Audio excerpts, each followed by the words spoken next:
Time is 5:39 p.m. Roll call, Mr. Bailey. Here. Mrs. Dean is not here yet. Mrs. Johnson is going to be absent tonight. Mrs. Martin. Yes, here. Ms. Miller. Mr. Osowski. Here. Chair is here. Mr. Barajas. Here. All right. Oh, President's remarks. As per usual, please place all cell phones on silent. I should make sure that includes mine. Just welcome. I do want to just kind of put a few ground rules in place here. Can you let people know to get food Oh, before yes. they want to do that? Yeah. So one, we have food, so that's not really a ground rule. Everybody can get some food in just a second. We'll adopt the agenda and then we can grab food. But let's remember that to be respectful to one another when it comes to our frustrations and our questions and the answers that we are seeking. And I'm just, that goes, both ways, right? All right. Can I get a motion to adopt the agenda of the February 24th, 2026 board workshop as presented? So moved. Moved by Mr. Osowski. Is there seconded by Mrs. Martin? Is there any discussion? Hearing none, all in favor say yes. Yes. Opposed? Motion carries 4-0. Okay, now we're gonna grab some food and then we'll go to our workshop.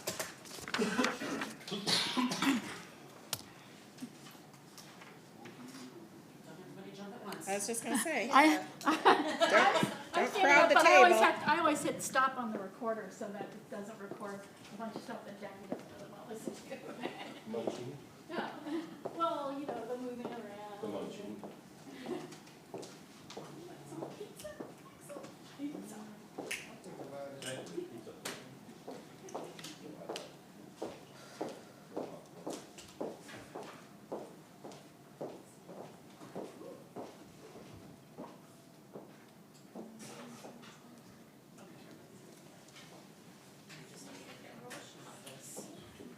Because they're different things. They put this under, they put this under the wrong thing, so it should be. All right. It's wrong.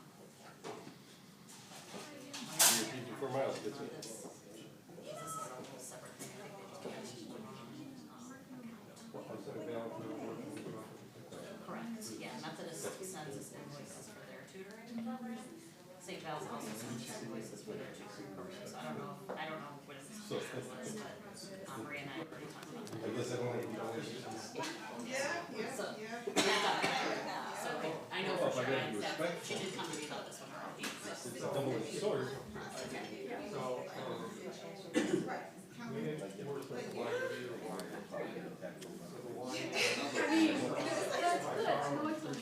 It is.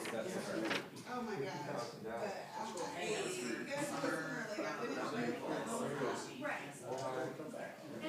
Yeah, but we got reimbursed for that.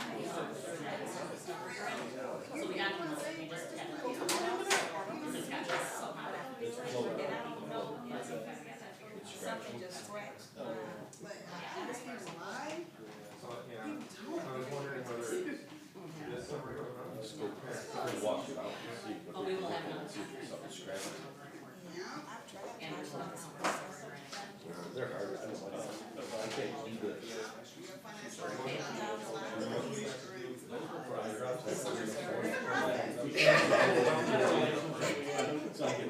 Well, I don't know. Every time that you get in the spot. I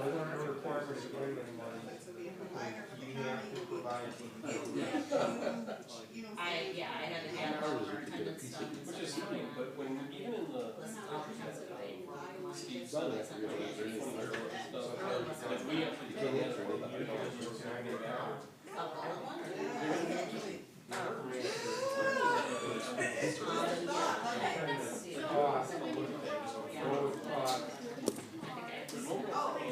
or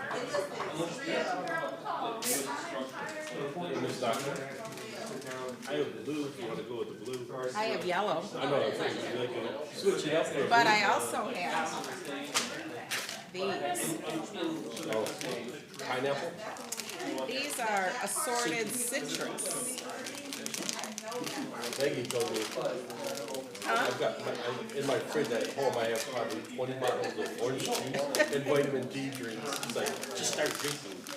I think I was gonna go orange. My poor Amanda's homesick today. Who? Amanda, my partner in crime over the HR office. Oh, Maryland. Yeah, I gave her she came in yesterday, she's like, do you have any cough drops? She stole my cough drops, and they've come back. Sit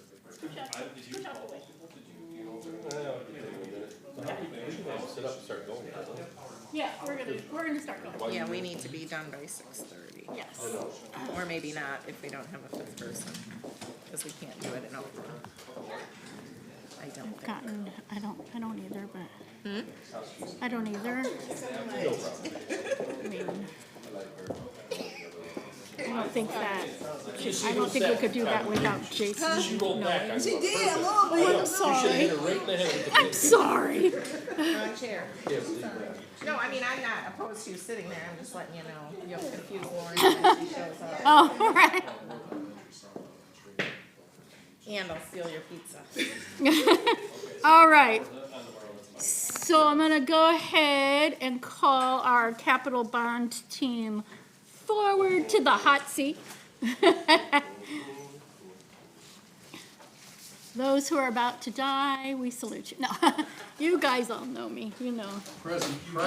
Here they are. I did say, well, that's true. That's true. That's not funny. I did say Yeah. I was gonna be, I did Right. say I was gonna be nice. Yeah. Oh, sorry. Actually, I'm I gonna put think these that's what we locks on the need to do tables is for you. I respectful. thought Judy locked these things for you guys. She did not. Yes, She very did much. not lock them. Brad, you're not drinking Speedway coffee, are you? I am. That's my second favorite coffee next to 7-Eleven coffee. Oh, I don't know if I can be nice now. This changes everything. Tim I paid you a Hortons, nice compliment a couple days ago. come on, Dunkin' Tim Donuts. Hortons, okay? Tim Hortons. Yeah. Put me in the same. All Oh, right. boy. Supporting local businesses. All right, Chuck, you're my guy now. So I just want to welcome our bond team to the table. I'm not cutting you off, but I could just cut y'all off. We got things we got to talk about. So I want to welcome the bond team to the table. Thank you. Everyone wave to Maya in the hallway. Hi, Maya. So they're here to answer questions that you guys have. We have a short presentation from Paul here that he kind of put together, just kind of going over. And unfortunately, some of our newer people aren't even here tonight. So some of these people may already kind of be We can forward familiar the with it, but presentation yeah, from so tonight we to, can for do the, that too. yeah, absolutely. But he's got a short presentation, just to kind of go over where we've been, where we're going, all of those things. And then they're here for you to fire away. Yep. Thanks, Ms. Crenshaw, and good evening to President Pridemore and Superintendent Nachman and board members, and Jacqueline and Axe, good to see you. Yeah, what we thought would be helpful is kind of take a look from really I'll call it the first conversation I think the district really had. So if you go to the agenda or table of contents, really how is the 2025 bond kind of came to fruition, right? So it's the second phase of a 10-year capital plan. Oh, there we go. Now you can follow along and take notes. Sorry about that. Yeah. Talk a little bit about the pre-qualification application process. The opportunities that the board had to opine on that before actually placing on the ballot. Talk about the voter approval process. We'll do a quick financial update. And again, we're just on table of contents, page 2 right now. And then obviously we've got some ideas. So you always talk about lessons learned from previous bonds. So we know board members change, administration changes. What's the commitment from the bond team here, working for the board, with the board, on quarterly dashboards. We think it's important that you're making timely decisions as we go through design, schematics, construction documents before we go up for bids, so you can kind of take a pulse of the community and some of the project programs. And then after that, like I said, we'll open up for Q&A and kind of go from there. So real quickly, was there anyone here on the board in 2021? Okay. So we actually started in 2018-19, so think of pre-COVID. So Dr. Stivers was here, if you recall, and I think the district took a look and said, hey, our enrollment is declining. We looked at some of our neighbors, what have they done? So for instance, Farmington, they went from 3 high schools down to 2. 4 middle schools down to 3, eliminated 2. So I think the board really looked at is how can we become more efficient operationally, educationally, programmatically. And so one of the things that came forward was that was a 10-year capital plan, roughly $90 million in net present value. And we worked with your financial advisor, Baker Tilly, to say what are those opportunities that the board could look at to have a zero mill bond proposition, so keep the millage rate the same for the taxpayers. The good news is that generated roughly $59.2 million for the initial sale. And at the end of the day, we were able to put that on the May ballot, and there was a 65% approval from the voters, which is phenomenal. And I know the district hadn't had a bond in quite some time, typically relying on a general fund and some other funding sources from that perspective. Fast forward on page 5, again, with the assistance of French Associates, Chrisman, and ourselves, we updated that 10-year capital plan to say, okay, now we got a secondary campus, we have 2 elementary schools. What is our needs now to really kind of complete phase 2? And it totals roughly $44.3 million. Also able to go out for an election with a zero mill, and that was actually approved 55% approval from that perspective. So the district's done a very good job of utilizing bond funds to become more efficient. I haven't had a chance to really take a look at what your operational savings have been since 2021, but typically when you shed 2 to 3 elementary schools, you're not heating it, cooling, maintaining it. Obviously, staff and teachers move with students. So at the end of the day, great success of kind of realigning and redistricting and right-sizing the district from that perspective. So the PQ, or pre-qualification application process. As I mentioned, we took a look in 24-25, and everything that you see strategic planning to the left is kind of all the work that's done really before a bond is even contemplated. So for instance, we talked about the site and facility feasibility, talked about real estate, so you have some vacant properties. As part of this bond, there's a school that's being torn down. Like, what do you do with that short-term and long-term, and providing some of those thoughts. We looked at your student enrollment and demographics. Again, your enrollment seems to be leveling off, which is great. From that perspective of the incoming 0 to 5-year-olds, we know there's still some challenges in Wayne County and Oakland County of outgoing senior class compared to maybe the incoming kindergarten classes. But at the end of the day, we actually meet with the Department of Treasury twice. And so this is a hard copy of the PQ application. We'll talk a little bit about the times that the district had a chance to take a look at, but this is kind of our starting block. These are the guardrails. So we know it's a 3-series bond. We know it's going to be roughly $44.3 million. So these are some of the key activity dates. So again, back in August of 24, we had an overview of the capital improvement program by building. I know the board was able to look at that and provide some insight, like for instance at Hilbert, what do you want to do with the track, scoreboards? What do you want to do with some of the auxiliaries? What about furniture, technology, things of that nature? September and October, we kind of finalized some of those revisions, came back to the board in October, November. We did have a November 19th meeting with the Department of Treasury. So again, that's their preliminary review. And then ultimately on December, the board looked at it, and then ultimately in January took approval to put it on the ballot from that perspective. And again, May 6th, congratulations, the bond passed. So again, very good job of getting the trust and the vote of the confidence of the district residents. So moving on kind of in the financials. So again, this was something that Baker Tilly put together that really shows how the district can capture that current millage rate. So again, it's going to be $44.3 million. On slide 10, or actually transition 11, so your 8.75 mils, if you looked at 2025 tax rate and you looked at the 2026, 27 going forward, you'll see that 8.75s. We know this is going to be over 3 series, so you don't get all 44.3 million at one time. So what are those projects that you can accomplish in the first 12.5 million? The next anticipated series will be in 2027, and then ultimately in 2029, rounding off with the 17.3. So we're really here to talk about that first series. So again, you issued bonds. So on slide 12, this is actually your closing document. So again, I mentioned 12.5. But they're like, Mr. Wills, why does it say 12.785 at the bottom? Well, congratulations. You sold it at a premium. Interest rates were a little bit more favorable to the district when you did sell the bonds. So you're able to generate an extra $285,000 that gets put in your capital improvement account. So that's kind of our starting gate of $12.785 million. I'm going to stop and ask any questions on the PQ application. Again, I know we've emailed PDF copies previously to the board. If newer board members want to see the PQ app. We think it's our guardrails and guideposts for some of the projects we'll be talking about here shortly. Okay. If you want a hard copy, email me and I can Yep. get that for you. So what are those phase one series within that 12.785? So what's really been happening since May? So the district had a chance to go through, reassemble the team. So some of you participated in interviews. We've got our team back here with French Associates and with Chrisman. The board has reviewed and approved all those engagements and proposals based on those interviews that took place in the summer and the fall. Really what we're doing now is we're actually getting into the building. So thank you to Miles and his team. Doing a lot more due diligence per building. So we're really getting into the mechanical rooms, the electrical rooms, understanding what are the standards from the district. Should anything change from the previous bond in terms of standards? But ultimately, we're kind of getting into that design phase.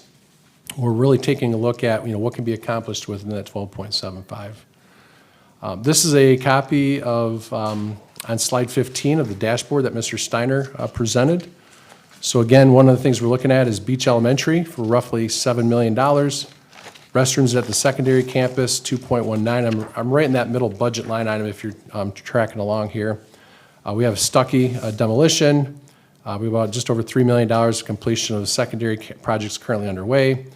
And so at the end of the day, that kind of tails off to saying, what's that process that's currently in place. So again, a lot more due diligence than we had potentially on the previous bond in terms of we're not moving at the speed we had to because you weren't going from 6 buildings down to 3, if that makes sense. And then you can see Series 2 and Series 3, that just rounds off the $14.5 million and the $17.35, which again is a whole placeholder until you ultimately sell the bonds kind of going forward. So proposed financial communications on slide 17. I think the one change we heard coming into this bond was the board wanted more involvement and I think transparency from a design perspective. So one of the things we're proposing is when we get to, let's say, schematic design for beach, is that we actually come to the board, French walks through some of the proposed revisions and changes based on the PQ application. Should there be something else that maybe the board wants to see, like, hey, I really want to see this hallway do X, or I want to see this site to do Y. What you see across the top are actually 3 blue blocks. That is your opportunity as a board to take a look and figure out, are we on the right path before we even go out for bids? So one of the things we heard, in the previous bond was, boy, it looks like I'm getting my first look at these bond projects when I see the bids. This allows Chrisman Company to take a look at estimates, kind of reconfirm where we're at budget to actuals. But at the end of the day, we're looking for the board to say, yes, please proceed with design development into construction documents for, let's say, beach. It does slow down the process a little bit, but at the end of the day, we think it's important that you have that chance as a board and as administration, and also as a community, to really understand what's included in the bond and what are those processes. So there's a lot of activity on this sheet. Obviously, the architects are going to draw. They're going to do specifications. They're going to meet with Miles and Kim and Judy and the team. They're going to meet with the principals and things of that nature. But ultimately, we want to come back at key milestones, and we call them decision gates prior to proceeding to the next phase kind of going forward. The other thing we talked about is also, as I just demonstrated on slide 15, was a dashboard report. So we want to see that not just on the projects, but where are we at with the schedule? Where are we at with permitting with the state of Michigan? Where are we at with the permitting for Wayne County? So I know Crispin's done a really good job kind of tracking that by project in the previous bond, and just want to be able to share that with the community and the board. But once construction commences, we also want to give you a full financial update.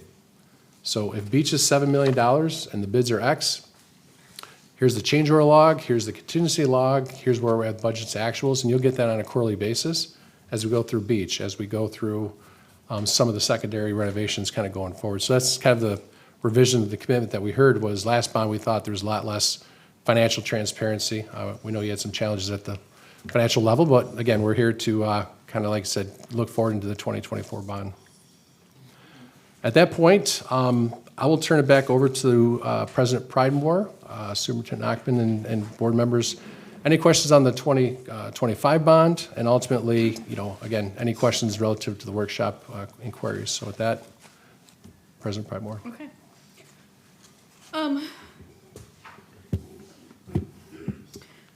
So we heard a lot in the last bond, and we heard a lot at the beginning of this bond when we questioned things that were in the application. and we were told, oh, those are just placeholders, those are just placeholders. I don't particularly want to hear the word placeholder ever again with regards to the bond. Because ultimately what happened was those placeholders were actual items. And some of those things don't need to be done, right? Like, just, we don't need to spend our money on them. For example, a new scoreboard at Hilbert does not need to happen. It absolutely does not need to happen. Trust me that if I ever see a bid that has that on there, my head's gonna spin around and then I'm gonna vote no. Right. Right, because it's not a football field anymore. We don't have an active soccer program. And do we need a $350,000 scoreboard even if we do have an, So, I just I wanna make sure that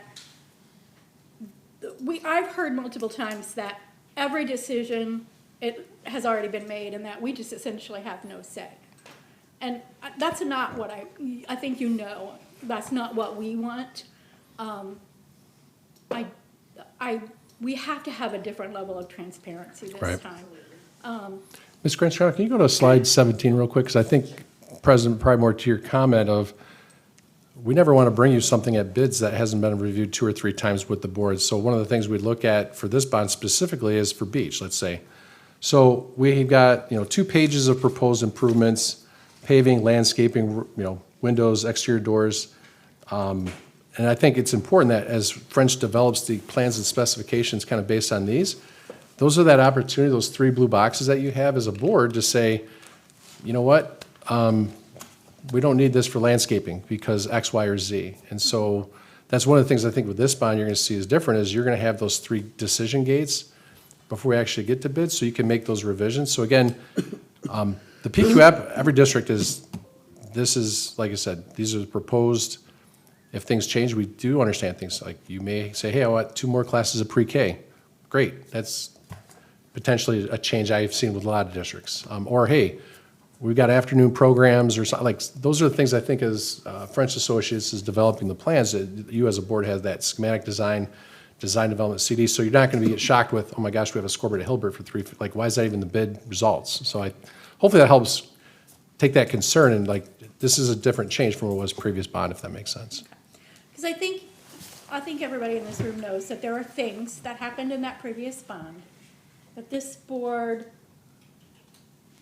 wasn't completely aware of. For example, we have a softball field in the back of our football field. I can assure you that not a single board member knew that that change happened, was going to happen. It's things like that, and I think you've been told, that has made us consider terminating our contract with you. And so my question to you, and it goes back to it goes to both bonds, is who do you think you work for? I mean, who would you consider the owner? So actually in our engagement is it's Redford Union School District, number 1. So at the end of the day, that's elected officials, board is our first line, and then ultimately who's the day-to-day contacts. Yeah. Again, that's why I think it's really important that we've committed to those quarterly dashboards for this bond, the financial transparency, because at the end of the day, like, we provide information to the administration team, and again, we know administrations change and board members change and expectations change. And so I think our commitment is, is here. And again, Mr. Steiner and myself have no problem coming every month to say, here's where we're at with the bond. So I think that's something that's a different change from last year or last bond where, hey, would you like I said, the board meeting? Nope, we got it covered. Like, okay. I mean, the good thing is all the information's there. Like, so for instance, we had a chance to chat with legal counsel. Like, hey, where's this information? Like, here it is. Hey, where are we at financially? Marie Gissinger and her team have they've reconciled down to the penny. Like, here's where every dollar was spent. And oh, by the way, we need $3 million. Like, so again, it's difficult because ultimately the Board of Education is our client. Like, the school district is our client, and the same holds true for French and Christmas. But even our contracts, like, who's our day-to-day person versus, and again, if you look at our engagement, we're committed. Like, we are required to provide a quarterly update to the Board of Education. It could be written, it could be in person. So, Trustee Martin. Mrs. Martin. So do you feel freely to speak when engaging your day-to-day person? Like, how does that look like? Do you feel like, you know what I'm saying? Like, let's say for instance, if it was a situation where you felt like the board may not know this information that's being presented, would you push back on it and say, hey, look, let's talk to the board? Would you push back on, like, if somebody presented some plans to you that was never, like, identified? Yeah, I think that's another great example of, the thing that changed from last bond to this bond is, that's why I think there's 3 decision gates before anything even goes out for bid. Because here's what I don't want. I don't want to have French design something that we come to the board and said, we never wanted that, so go approve it. So I think, with the new administration team, and they've been very candid. They've shared all the feelings, emotions, and conversations, descriptions. And so again, our commitment is, what did we learn from the last bond, right? So there was a process in place that wasn't necessarily allows opportunities for us to be at the board level. That's why I do enjoy, like I said, being at the board with this entire team, because again, our job is to help you make informed decisions. And so again, I don't want the district to spend good money having French draw something that may ultimately not be in alignment with the board wants or community. Same thing with Chrisman. I don't want to go out for bids for something that, you say, why is that even in the bond? So I think having those 3 stopgaps, I think with, Superintendent Nachman and the team you have in place now, like, they've been very candid of communicating with the board. I just know previous bond was, we'd present information and we got it from there. It's like, so. So I'll be a little more direct. Okay. And I'll just ask the question. So, we know previous administration was a little pushy. And I believe the word I heard was steamrolled, sometimes. My question is, at any time, were you directed to mislead this board or omit information to this board? Actually, no. So what it was is, like, for instance, that's why I go back to, we can't do anything over $31,000 from a construction standpoint unless it's approved by the board. Like, that's a state law. And so when the board looks at it and says, hey, I approve bid pack 5 or bid pack 6, like, that'd be the opportunity for the board to say, hey, I don't agree with X, Y, or Z. Now, how that was presented, typically, we were either there or not there. So I guess, like, if you're looking for a specific project that wasn't presented or approved, I'd like to. So rumor has it there's a $40,000 fish tank sitting around in this district somewhere that no one at this table knew anything about. And while that's under the $100,000 change order threshold, it's a $40,000 fish tank. I'm sorry, we are not Brighton, Oxford. We're not a fancy $40,000 fish tank school. Do I want nice things for our kids? You bet I do.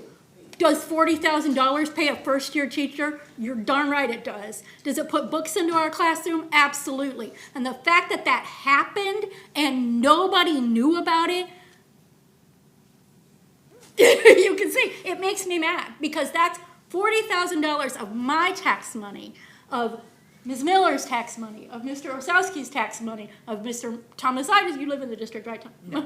Oh, never mind, not Miles, Mr. Bailey. I mean, the point is, we didn't need a $40,000 bond, fish tank, and the fact that someone told you to go ahead and do that is unacceptable. Now, that's a whole nother issue. Sure. But that's the kind of secrets we don't want anymore.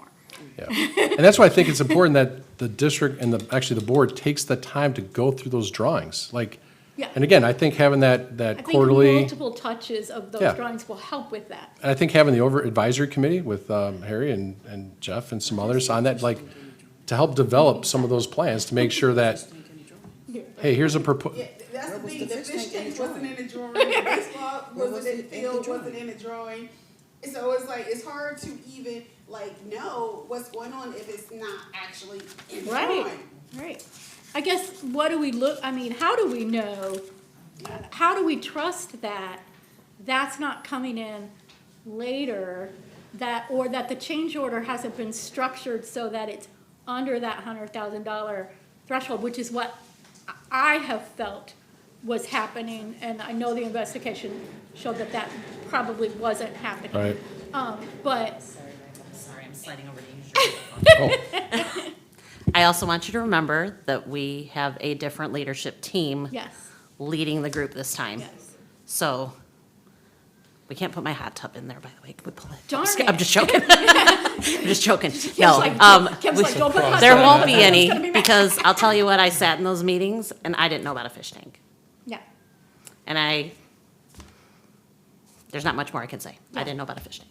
right. So it is what it And I is. think that It's done and happens. over Right. with. We do But have know it. going forward that our team of Judy and Miles and I, working with this group of people who I trust, will ensure that there's nothing added, because, $40,000 fish tank, so. Madam Chair, you know. Mr. Bailey, so, again, I have a comment on that. We're here, we're going forward, we screw up and we keep saying that, right? So, the point being is, how long has your company been around? Plant Red's been around for 100 years. We've been around for 30 years. How about the others? Over 50, 55-ish? 1894, so 132 years. So my question is, you specifically said that we learned from the last bond issue, we're doing this. Also, there's something about, you're gonna go to the board and listen to the board because they're the final authority. So, my question is, how do we ever get to this point? Because best practices, are you telling me that this is just new for all those years in the 700 school districts you probably do business with in Michigan? Are we blazing new ground here? I can tell you, speaking from the architect's point of view, we don't ever go to the board and go through the drawings like we're being tasked with this, and that is for our transparency on this. So I do want you to know that is not a normal thing. We would typically do a page turn with the principals, with the superintendents, with the administrative team, never the boards, and I have no problem doing that with you guys. So, is that a good idea? We see the problem. We see an outcome here with our current leadership situation. So, for best practices, why aren't you doing that? Why isn't that routine for transparency and for getting information out there? And you guys are the first line people, right? So you're talking to somebody in leadership that's asking you or forcing you or twisting your arm, but we're the legal authority. Yeah, and I think you mentioned that, right? It's us. So, how did this ever happen? You know the legalities, you know the legal authority. I understand you could, the force of the leadership twisting the arms and getting rid of you, I understand that. But still, why aren't people having a spine and stepping up and saying you can't do this? So I yeah. see all this stuff in the newspaper, whether it's this or shooting a driver in Minnesota or whatever. There's gotta be people that stand up, have a spine and say, you can't do this. I don't understand why it's not being done. Yeah, so we've got 50 current active bond projects from Detroit schools all the way down to Clarenceville schools, everywhere else in between, and it is truly district independent. Detroit schools, we have never met with the school board over the last 5 years. We're doing $700 million worth of work. And that's the problem with DPS. By the way, we have a district it's about in what the board wants. correct. We have a district right now that has an oversight committee that's comprised of 2 board members, a community member, the CFO, and the facilities director. We meet with them once a month, and I think to Ms. Marquette's is like, we do meet with them and we actually go through the drawings because they dedicate that time. Now, when French goes through a page turn, it takes hours. Like, it's not just a quick, hey, here's, like, we're looking at details and specifications. So again, we've had a couple boards say, we want that full transparency. It does slow down the process a little bit, which, it's okay. Just at the end of the day, we want to make sure we hit the bidding timeframes, et cetera, and you're making timely decisions. But it is truly independent by district. It's not required by law to present schematic designs. If you go through the AIA documents, it simply says the designated person from the district has the approval and authority to say move into schematic design to design development. But at the end of the day, the only persons that can actually approve construction is the Board of Education. So again, if there's a 40,000, like, that's, again, that's why I think if you go back, Trustee Clearly Bailey. it was hidden somewhere. No, that's why I think You it's know. important. Like, if we give you the PCO log, which is a potential change order, and we're talking through that with Superintendent Nachman and I'll call it the advisory team on a regular basis, and say, before this even becomes a change order, do you want to do this or this? if you got bad soils, you really don't have a choice. You got to take the soils out. If you said, hey, I want to do X, Y, or Z, at least you have that opportunity. And again, we're looking at 3 different decision gates before you actually come back for bids. I think that's the commitment from the team here, based on what we heard of some of the transparency and reporting, so. And I think, I'm sorry, go ahead, Mr. Bailey, and then So Mrs. the Martin. thing is I'm not asking that. I'm asking, we know what the authority, where it rests. We know what is best practices. I don't care whether these people wanna do it or not. The point is if you can point out, if something happens, like in our situation, you can go back and say, we offered to do this at this meeting, we offered to do this and it was refused. You're covered. As far as I'm concerned, you're not covered at this point in time. And it's a repeating problem, whether it's your construction or paving the road or whatever. It just seems to be repeating, and we're all educated in this room. We know we can do better, and we're not. We keep shooting ourselves in the foot, and I don't understand why. I think, what I hear is like the harm. I hear the harm, and how do we move forward in restoring the harm that's been caused. And when we don't put some type of, and I think now we are doing that, but I definitely understand what Bailey is saying as far as, not just in our case, but from looking at a systematic point of view, from how, I'm sorry, yes ma'am, for how, like, I think I hear him say, it's like, how do you guys put things in place going forward? I know that you're saying that all boards do not require that. And it's saying like, okay, but for your systematic process, say, hey, look, we're gonna at least present it and give them opportunity to say, no, we don't want it, instead of just leaving it out. And I think for us, it's like the harm. That's what we're feeling. And it's an emotional drain. And we are just in a peculiar situation. And it's hurtful on so many levels. You know what I'm saying? It's not just, you hear from us as that we're coming down on you. No, it's frustration from like all different levels. You know what I'm saying? Not just from you guys. And so I think like, and I do hear, you know what I'm saying, our team now saying, hey, look, this is how we're going to restore it. These are things that we're putting in place. We got the advisory committee. We putting these things together. And it's just like, it's hard to trust. I understand, that's, It's hard to trust. yeah, I think that's fair. when we talk about lessons learned, I think I can say my biggest regret in the last bond was, I have 2, not insisting on board members being part of that committee. I didn't dig in my heels. I've learned that lesson. And 2, I should have said, this is going to be on the record. Harry Kick and Jeff said we should not put $100,000 in his change order. It should be less than that. And we all said, no, he's the superintendent. We should trust him. And I want to say, I wish I had listened to them. I hate saying that. Harry was right.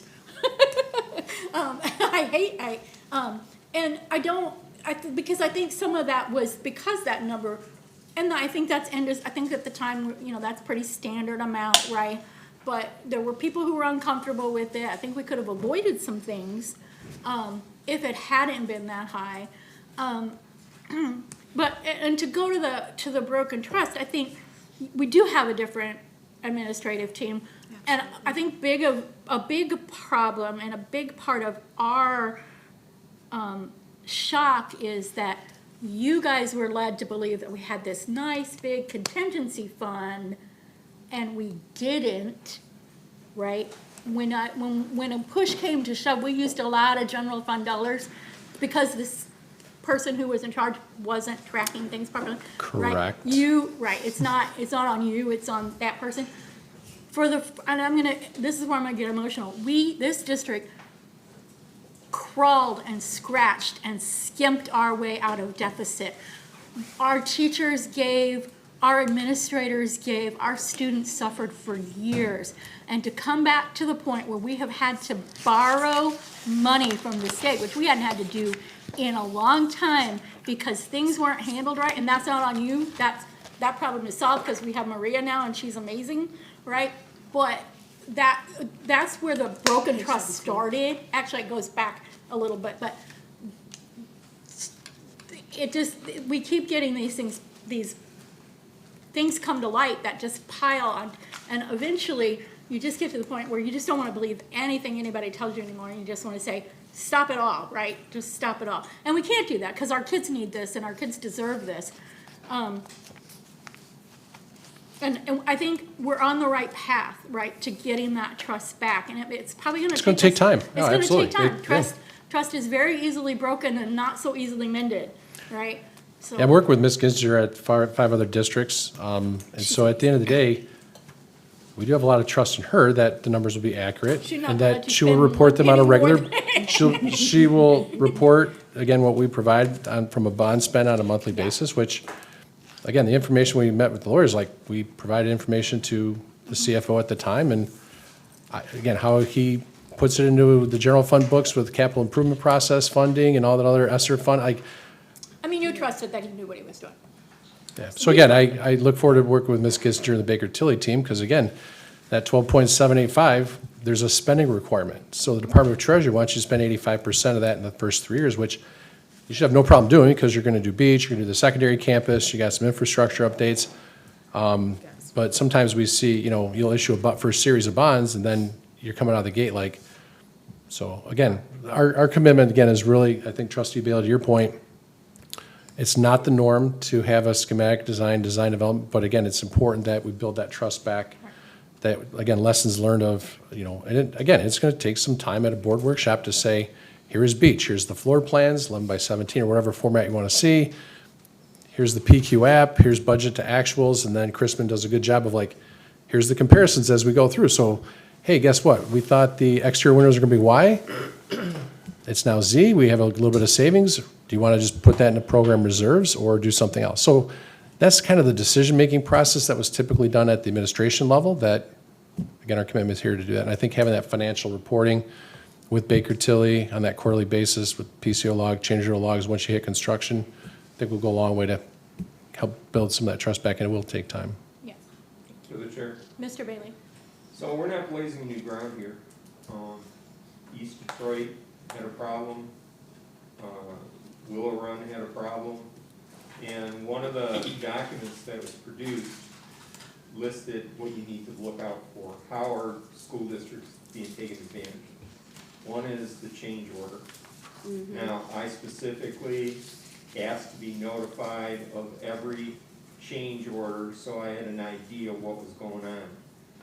One of the companies, change orders are available, but you had to have double security to get in to see what's happening, whatever. I don't wanna jump through hoops and stuff like that. If something happens, I want it to be an opportunity. If I wanna look at it, I can look at it. If there's a pattern of behavior, I wanna see if that pattern of behavior. So we know that that's a weak point within the construction process. Again, there's 700 school districts, everybody doing their own thing, and now we learned our lesson, we're gonna do something smart. These lessons should have been learned and fixed a long time ago. I'm not understanding. Yeah, So what I'm asking you to do, right, is humor me. If my associates don't wanna do it, that's fine. I wanna know what changes are, right? And I wanna know specifically what's being done. We're tearing down Stuckey. I don't remember where that was a decision. I remember us talking about possible use of that space for something, whatever. So it's not a case of you coming up short, being tricked or whatever.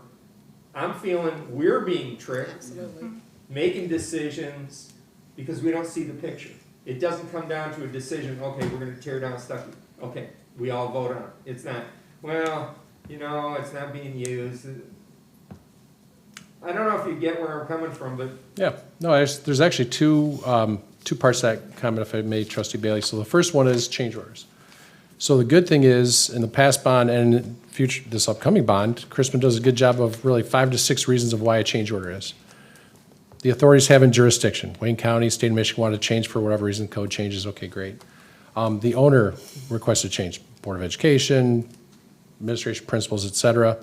Architectural coordination, missing scope, like those are the things that you'll see on the change order log. Again, that was something I think we provide, I think, to the attorney, and he's like, yeah, these are the change order logs, and, you know, here's the policy. And again, if that needs to be revised, great. We have districts kind of, you know, varying amounts to whatever their comfort level is. And then the second part, I think, to your question is on the aspect of, you know,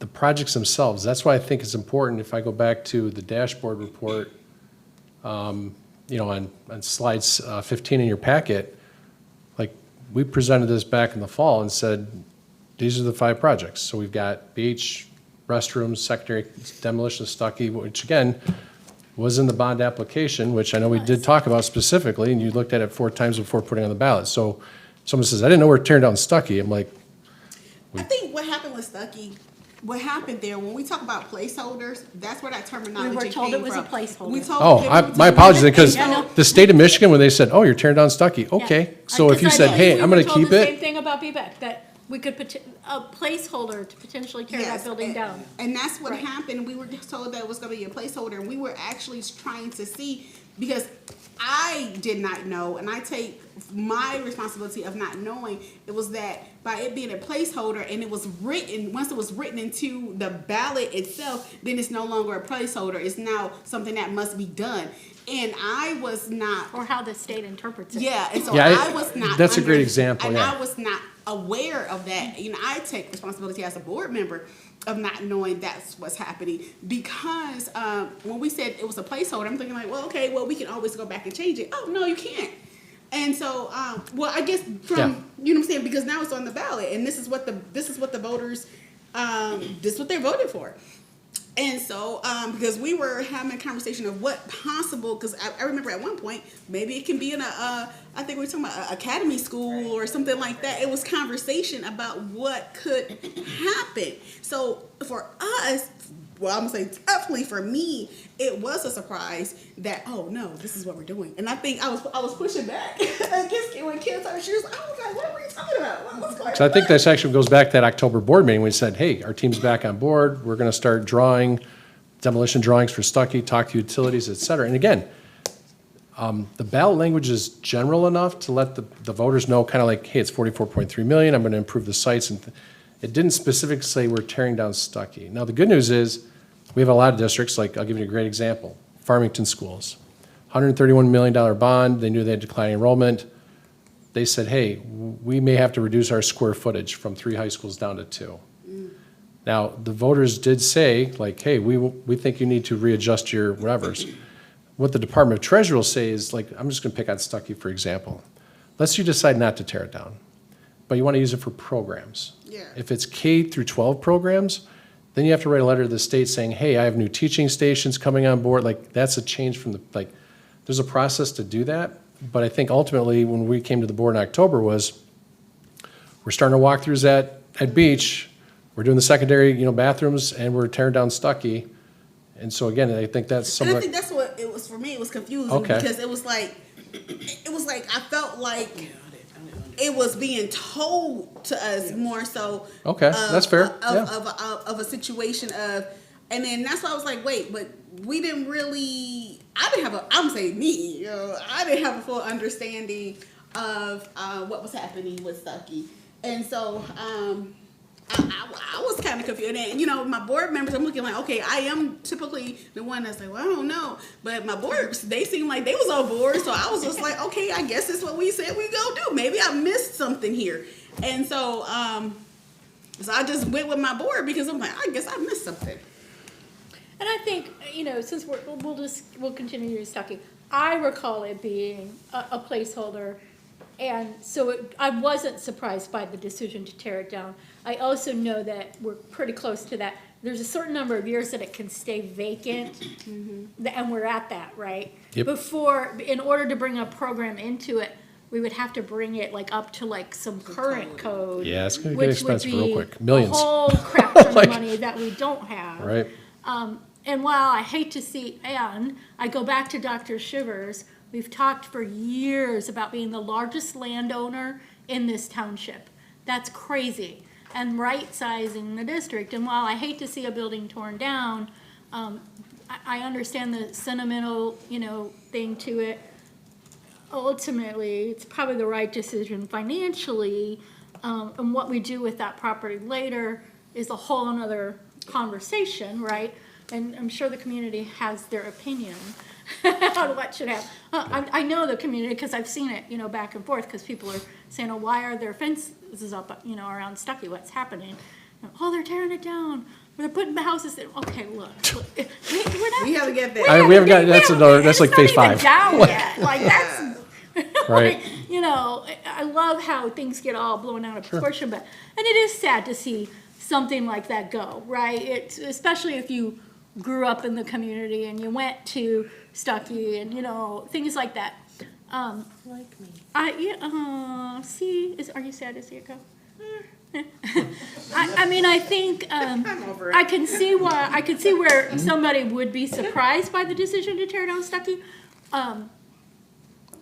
I took it as, okay, because I raised that question way back, because we had gotten the first, list that had a scope, and I had literally gone through. We did, remember, we spent some time, It wasn't right. in the first list, and then the one that we were given to vote on that night had it in there, and I was like, wait, this wasn't here, so,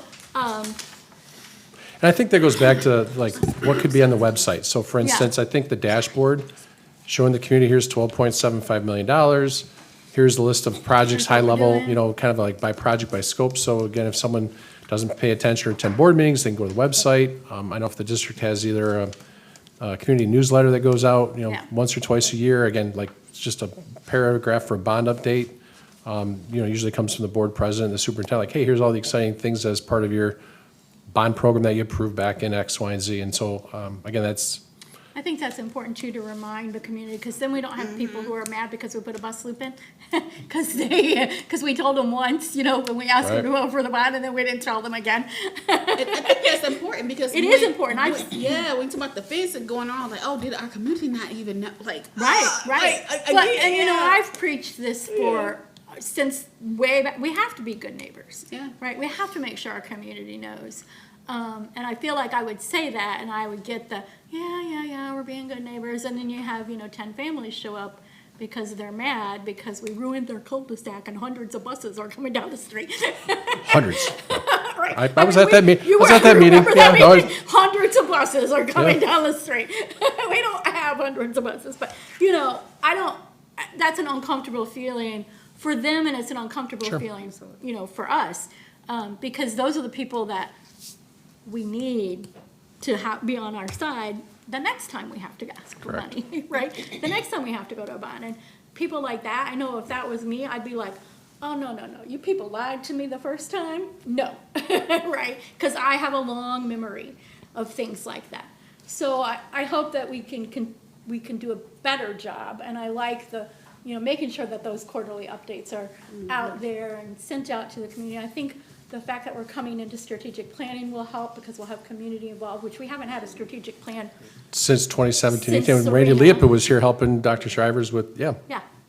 So, Yeah. I think that's where we're developing and growing as a board and as a district.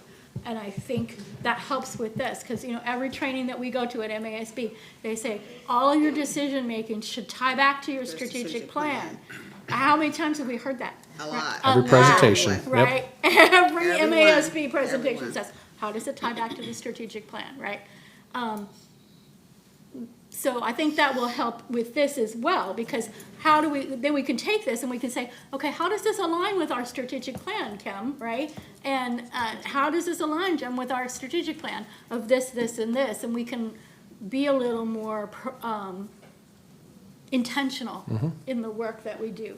So, I think Jeff, you got something to say?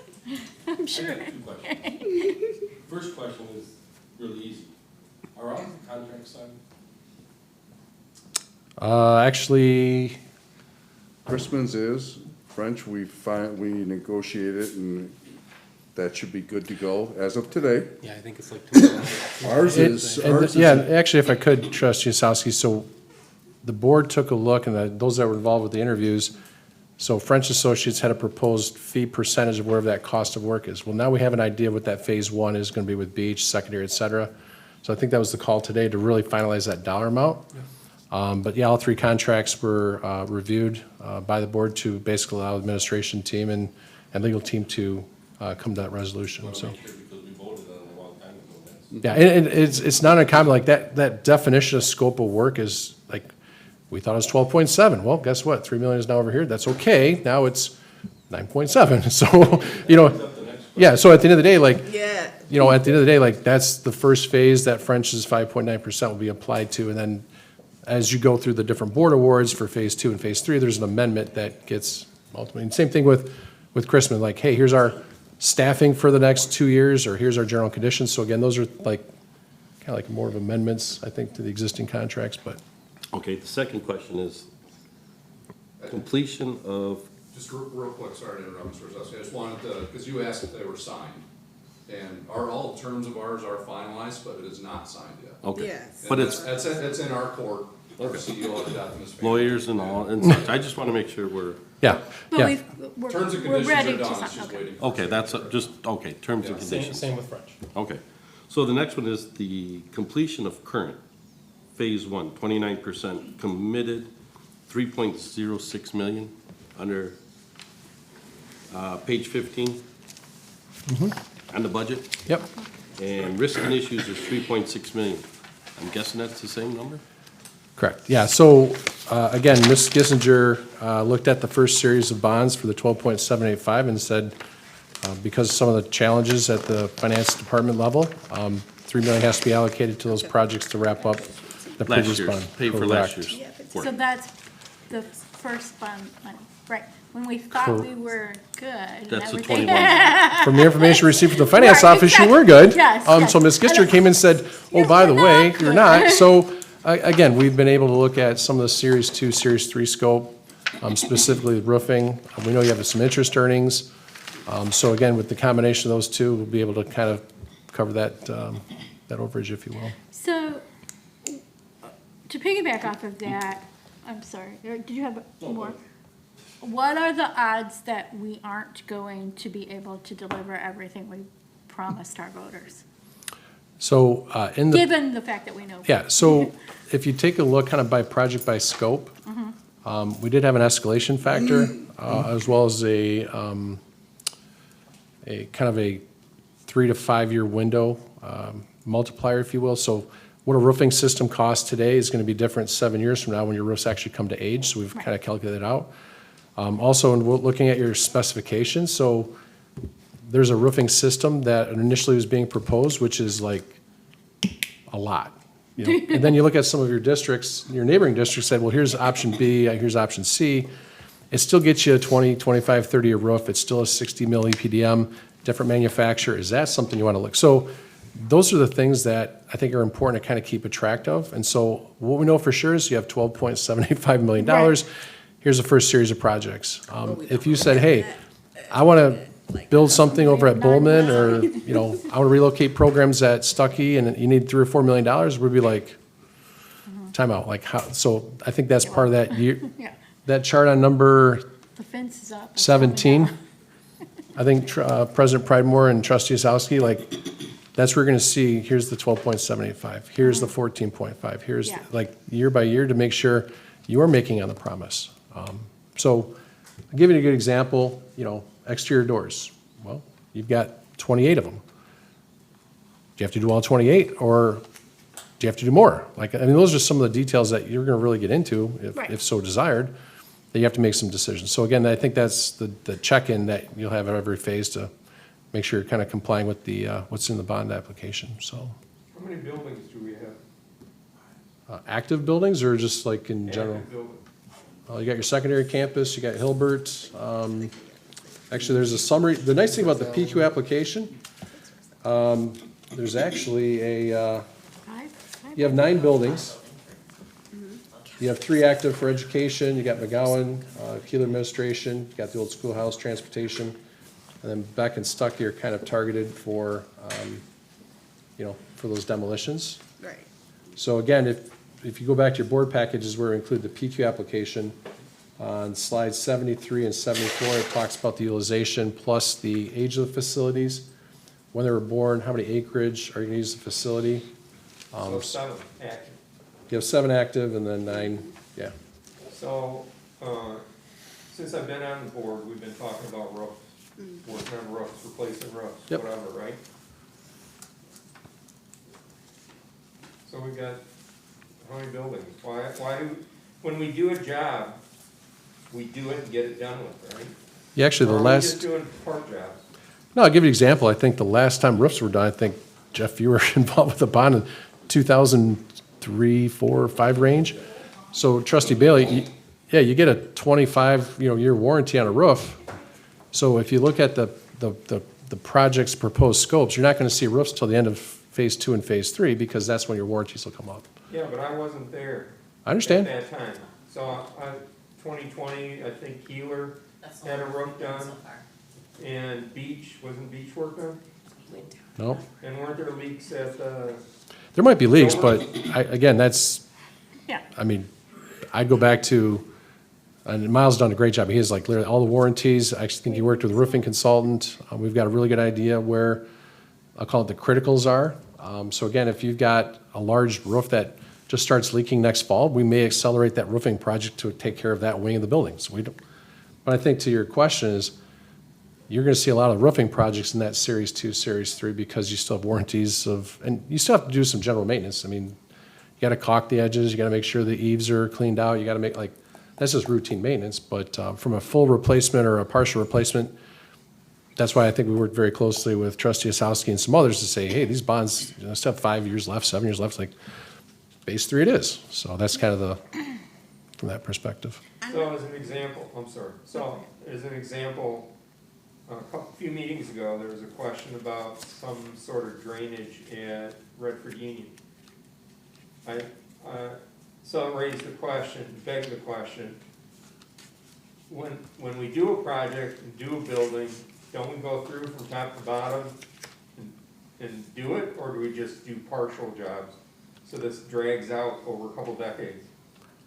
I guess that'd be depending on the system itself. So for instance, if you have a cast iron sanitary system and it's 50 years old, as long as you're not having issues, like, that would stay in place. If you've got roof conductors that are leaking around, let's say, a roof basin, we consider it to be critical. And I think that was part of that $90 million 10-year capital plan. And again, your boiler may go 5 years early. Okay, that's why you have a contingency. It's kind of like your house, but Yeah, hot water tank, I just decided. yeah, we're doing a pretty much top down to the bottom, and a good example is electrical switchgear. There's some systems that you can't even get parts off of wherever. There's others that are 20 years old, so those are probably not critical in the part of this bond. So that's why I think it's important to kind of maybe revisit the PQ app to say, here's everything that's in the 44.3 million. And again, our commitment is for Beach, we're gonna go through 3 pages and a bunch of drawings. We're gonna say, here's the paving proposed scope. Everyone agree? Here's landscaping, here's the interiors, here's the exteriors, here's HVAC, mechanical, electrical, plumbing, things of that nature. I wanted to ask a question. I know we're talking about bond, but where does your sinking fund come into play? Should we, is that something that, like, in the future, should we be thinking about having one? So Ms. Crenshaw, if you go back up to slide 10. We probably should. The question, that'd be a great question for Maria and Baker Tilly. So understand you've probably paid off all your principal and interest in your 2000, 2001 bonds. I think so. Probably refunded, got some better interest rates. And then, as crazy as it sounds, you've actually already paid off some principal and interest on your 2021 bond. And so they can update this chart to show when does that 8.75 potentially decrease. I'm sure you all got your winter tax bill in like November, I December. think it's in my. And so, again, the taxable value is actually increasing, which is allowing a lot of districts to say, you know what? I want I to think assessments propose went out this week. a potential sinking fund in 2028. And maybe it's $500,000. We don't know. I mean, those are things that we could talk through from a future financing. But the new things about sinking funds I've heard, buses, student technologies, things that were not permitted in previous sinking funds. So I think you could add that to strategic planning. Hey, let's talk to Baker Tilly and say, when is that potential $500,000, $250,000, $1 million drop that you could convert to a sinking fund? Clarenceville just did that. They had a 4.36 sinking fund. It was voted on 20 years ago. Now they said, we're gonna let that sinking fund drop, but we're gonna capture that for, basically a $40 million bond program. And then, so they still have a sinking fund, but they also have the bond, because a sinking fund is, it's a pay-as-you-go. And so if your taxable value is, well, let me tell you what your taxable value is through here. Who knew all this fun stuff in the PQF, right? So 2024 taxable value is just over $500 million, 8.77% growth in the last 4 years, which is great. So if you had a 1 mil, that's going to generate, roughly $500,000. If you had to buy, let's say, a new roof, and it's $1 million, so now you have to wait 2 years of a sinking fund to pay for that roof, and it's a one-time. Or do you include it in phase 3, where you already have that 44.3 million, just get it done, and then the sink, so that's a great conversation. Because it's like, to my understanding, it's like the sinking fund is good to have to fix those things that go. The pump at the boiler room, or the Yeah. window, yeah. But that's a voter-approved. Correct. Right, Yeah. exactly, yeah. And that goes back to building, that trust, again, with the community, like, hey, we did a great job with almost $100 million. So can you trust us on a year-to-year with a sinking fund? So you can go up to 3 mils, you can go over 10 years. But I think that's something that Baker Tilly can provide options for the board as you talk about strategic, so. Yeah, you're welcome. Okay, so I'm gonna say, let's do a last call for questions, because we do have a special meeting Yep. planned. Kevin is here, and so we want to be respectful to his time and to everyone else's time. I feel like we're starting down the right path, and that, the fact that you're willing to come, just be like in our, to let us be in your faces for a yeah, while. sure. I mean, to walk us through, and I think it's gonna help that you're willing to spend that time walking us through. You're gonna see a lot of each other, which is typical of the bond, but I think we're gonna see more of each other, over the next several years. Let's see, when is my term up? I don't know, 5 years from now, a long time. Right, a long time. Hopefully in 5 years you're done with the bond and you're talking about a sinking fund or something else from that Yeah, but perspective. look. At the end of this, I'll have like 19 or 20 years, and that's plenty. I don't think I'm staying around for another term. So if there's any last questions? All right, I'm gonna say thank you. Thank you for letting us For the opportunity. vent to you, and for being willing to take that, even when we're mad at you. And see, I wasn't too mean. Thank you very much. Next time. I'm mellowing. Let's not take a break. Let's Yeah, roll right we're into just gonna roll. these. Yeah, We're paying them. yeah. All right, a call to the audience. Public participation regarding board workshop. There is none. Okay, future meeting dates. Right now, Tuesday, February 24th, 6:30, here in the district meeting room. Monday, March 2nd, regular meeting, 5:30, here in the district meeting room.